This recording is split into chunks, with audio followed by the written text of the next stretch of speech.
on the back. Can you hear me? Yes. Okay. Hi. Good morning. I've gotten to know a lot of you over the last year and a half, which was when my family started attending C3. For those of you who don't know me, my name is Tabitha. How I got here today is kind of a strange story because I think some of you are probably wondering. I received a somewhat cryptic email from Valerie back in March looking for a teacher who could trace the mother figure. Apparently, Kent responded to Valerie's email suggesting she contact me, so here I am. I'm not sure if I was supposed to recommend somebody else, but if you don't love it, you can blame Kent. Okay. I'm the mother of 4 incredible and complicated humans, and as I thought about it, I realized that I've actually been thinking about what it means to be a mother a lot over the last 11 years. As I reflect on the past decade of my life, I realize that I've been wrestling with the question, is motherhood fulfilling? Maybe not the question you would normally want to ask about motherhood. I'd like to present the idea that mothering is a set of human qualities that's essential for all people to grow in their lives. And in order to do this, I'm going to tell you a couple of stories, share some of my own experiences, the experiences of other women, some myths, some poems, and some quotes. So I got to get moving.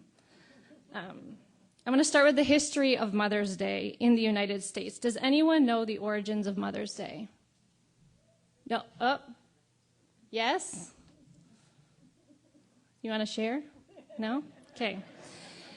I'm going to go back. It started in 1914, but in the mid-1800s, there was an activist named Anna Reeves Jarvis, yes, who started Mother's Work Day clubs.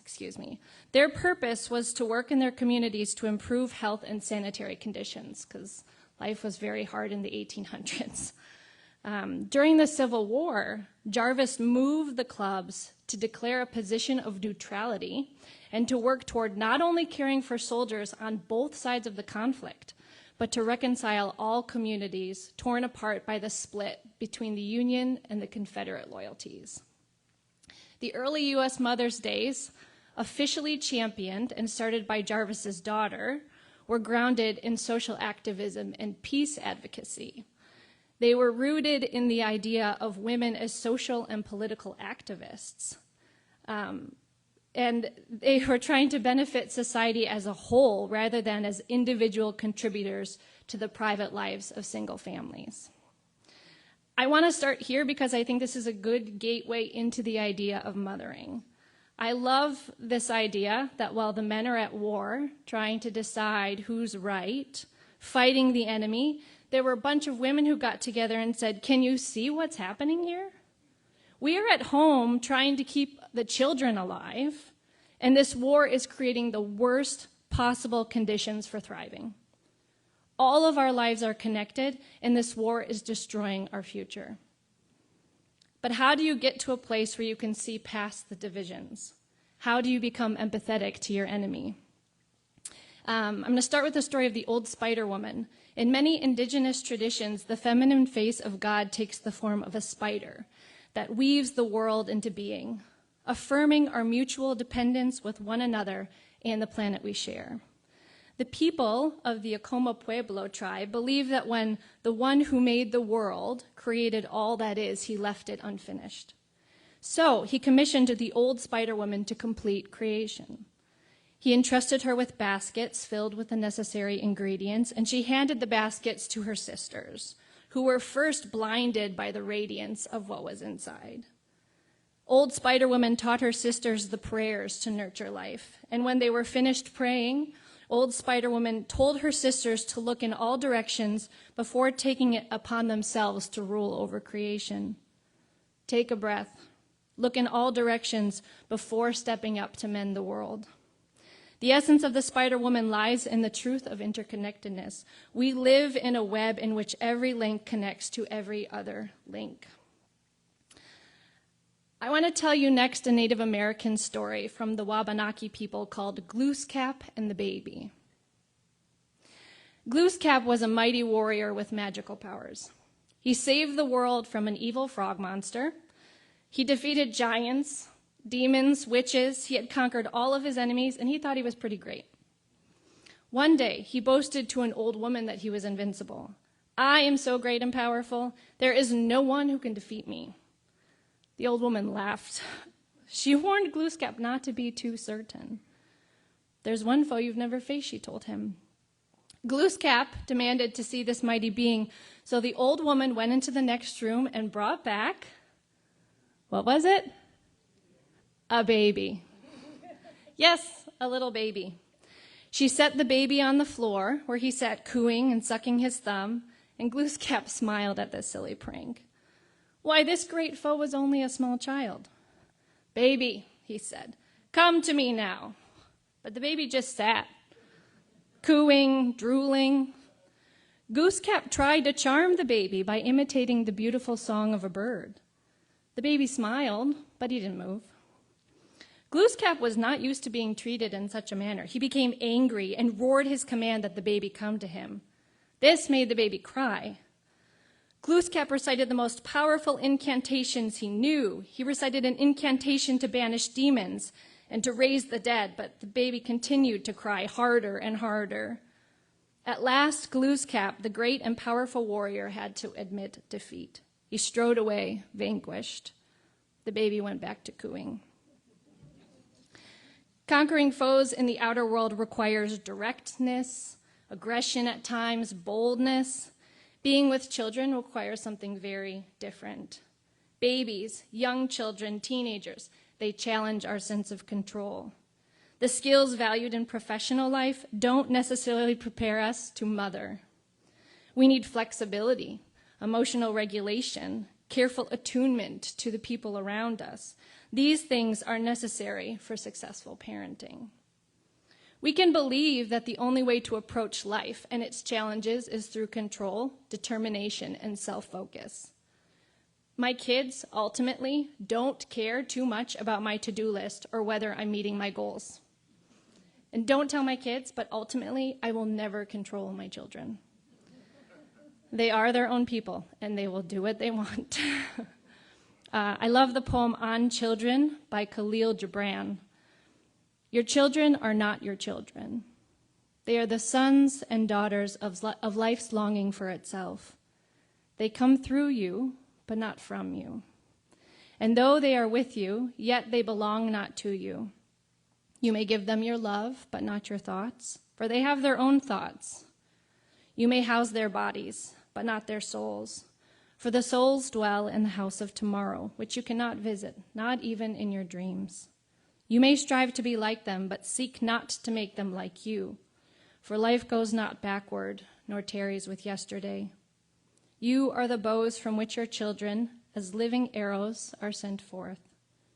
The archer sees the mark upon the path of the infinite, and he bends you with his might, that his arrows may go swift and far. Let your bending in the archer's hand be for gladness, for even as he loves the arrow that flies, so he also loves the bow that is stable. The goal of parenting is ambiguous at best, and bending sounds frankly painful. Does anyone know the Greek myth of Demeter and Persephone? Some people are saying yes. I'm going to tell it to you quick. Persephone is picking flowers with her friends near a lake when suddenly the earth splits open and Hades, the god of the underworld, emerges and snatches her away, ferrying her down to the underworld, where she becomes his unwilling queen.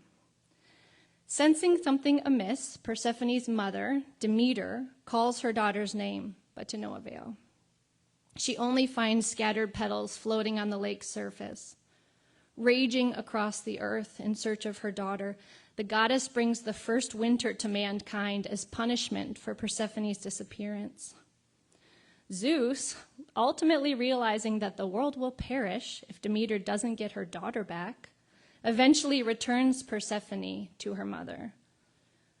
But because Persephone mistakenly eats 6 pomegranate seeds, when she was in the underworld, she has to return to Hades for half of a year, forever.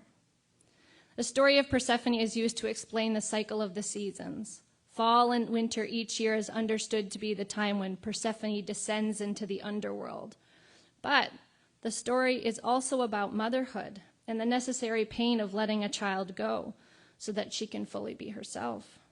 I am not in control. So, is motherhood fulfilling? I did not think motherhood through very clearly when I started. Now that I'm in it 4 times over, a goal is not getting any clearer.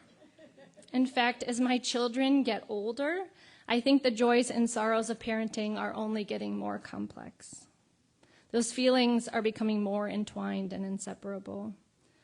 Mothering is an act of continually being stretched to some new edge. Regularly, when I'm with my children, I can move from incredible monotony to deep laughter, to primal rage, to awe over the miracle of life, to sadness that time is slipping by, all within the span of a single day. I feel like a crazy person. For example, I do not want to clean up one more pee stain by the toilet. And it's going to happen, probably later today. Bless my son.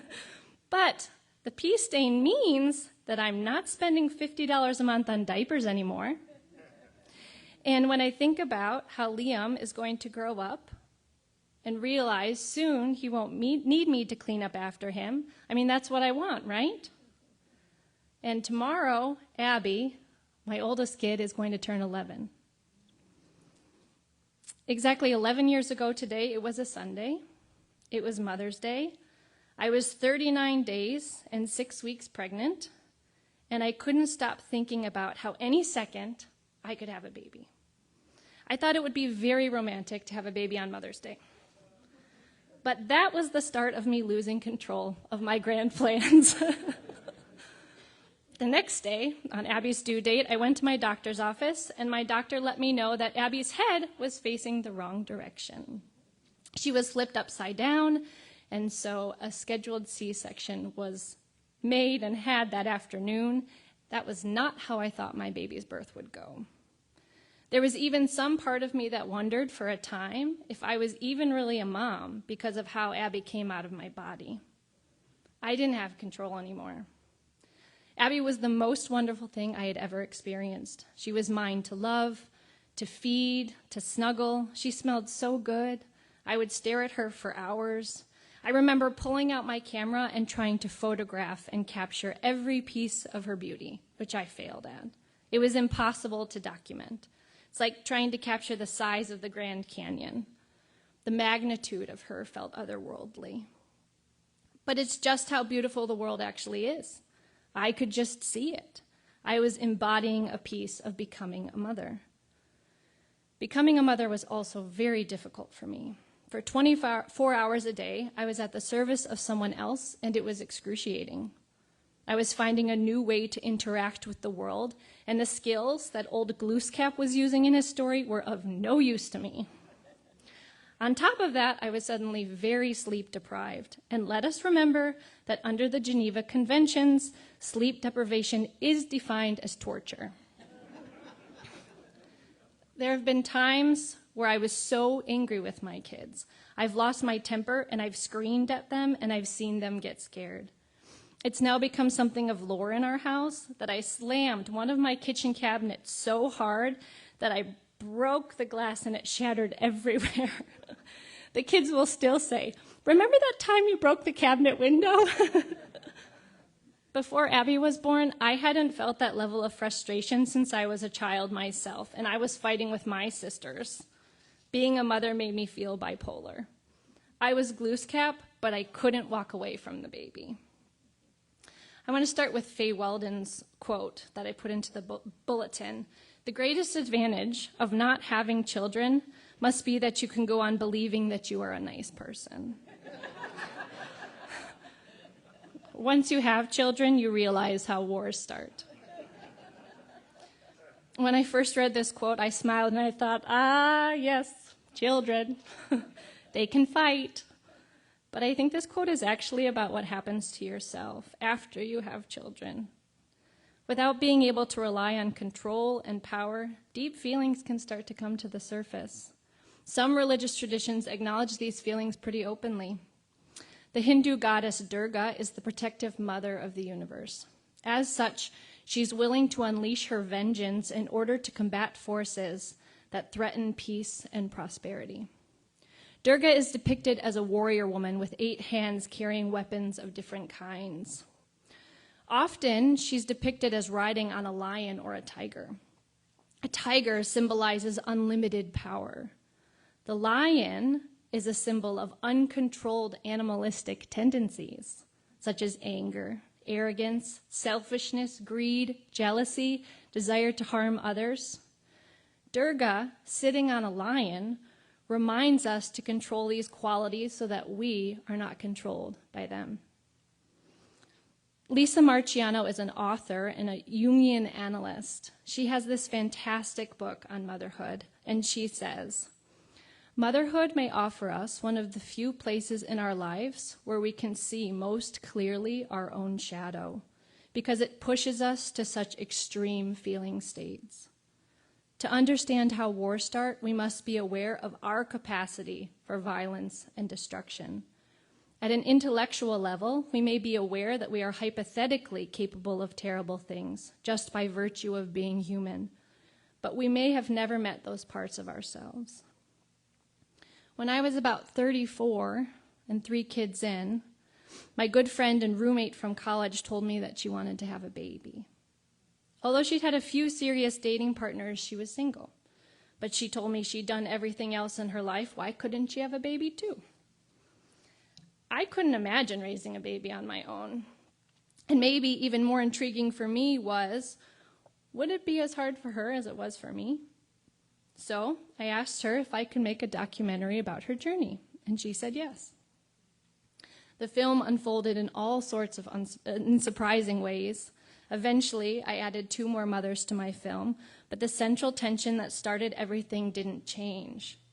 Why was becoming a mother so hard and so beautiful at the same time? I have another story for you. This is a Hindu myth called Lord Krishna Eats Mud. When the great god Krishna was a toddler, he lived with his foster mother, Yashoda, and his older brother, Balarama.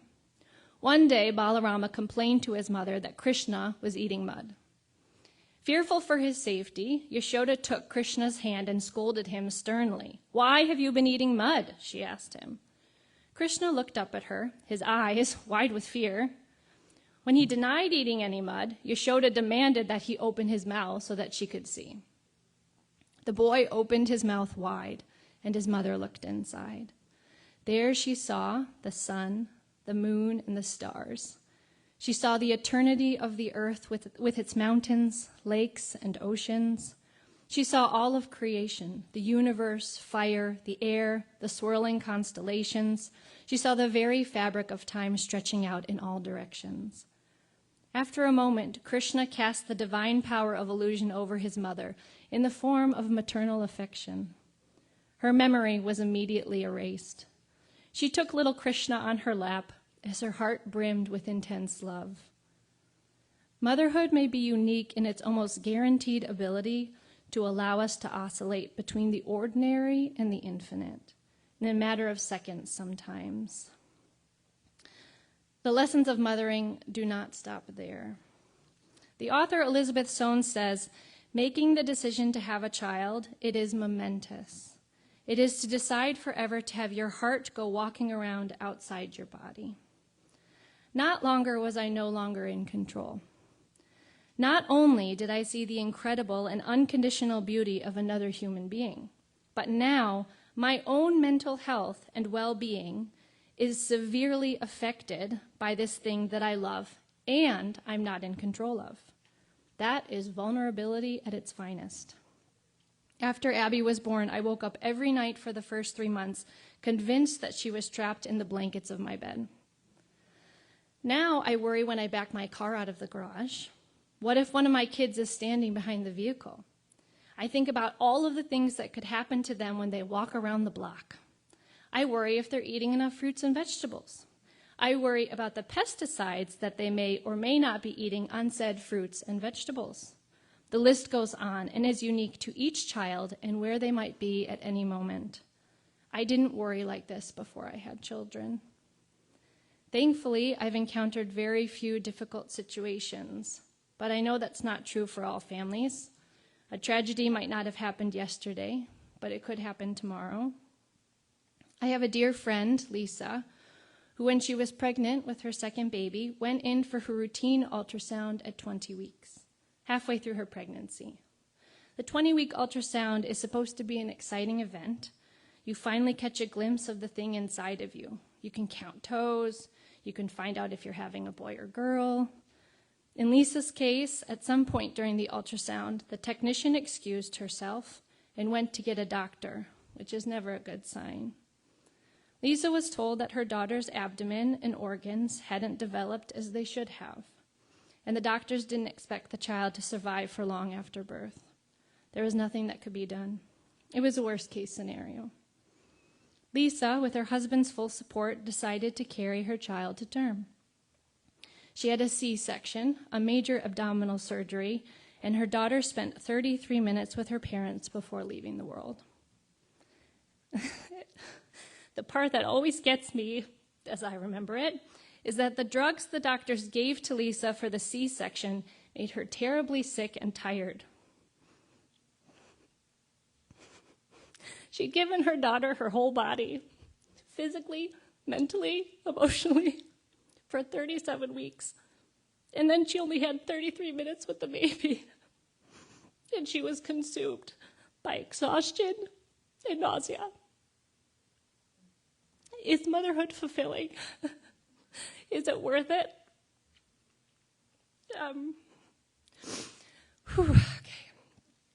Julian of Norwich was a 14th century Christian mystic and a medieval anchoress.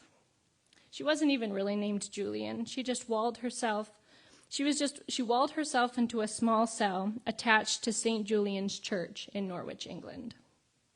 For her, it was obvious that God was a mother. Jesus, Julian reasoned, had to be female, because who but a mother would break herself open and pour herself out for love of her children? Julian seemed obsessed with Jesus' suffering on the cross. In May of 1373, while sick in bed with what others thought was a mortal illness, she had 16 mystical revelations. Julian believed that Jesus did not only willingly endure the cross, he desired to suffer even more for us. She explained, he, being Jesus, very affectionately said these words to her: "If I could suffer more, I would suffer more. For if he could suffer more, he would, even if it were not necessary." Julian meditated on Jesus' role as mother. Christ's pangs of agony on the cross are a lot like labor pains. I look back on the very real pain that I suffered to bring my babies into the world, and I have no regrets. I would have suffered even more for their sake. I don't think that my friend Lisa regrets what she gave to her daughter either. There's a universal mother that lives in each of us, a part of us that wants to create and birth uncontrollable things in the world, a part that recognizes both the exquisite beauty of the world and our own potential for terrible destruction, a part of us that, because of our love, is vulnerable to the world and to our fears, and we know that this vulnerability can and does cause us incredible pain at times, but still we love. And it was still worth it, and it's all part of being human. For all of the gifts that mothering has taught me about what it means to be human, our culture seems to do a relatively poor job of nurturing mothers. This doesn't have to be the case. Agency for Native women has grown in part from the fact that even though social responsibilities are often divided along gender lines, masculine dominance is not a cultural value in their communities. These women do not view their work as lower status. They also understand power to be grounded in women's ability to create and to nurture life. Because Native principles link women's creative power to that of the earth, mothers' efforts must be reciprocated, not just simply taken from them.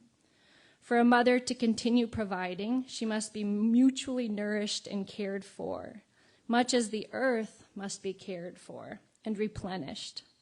From this belief system, Native mothers and the earth are to be both sources and recipients of care. The United States is only one of 5 countries in the entire world that offers no federal compensation guarantees for maternity leave.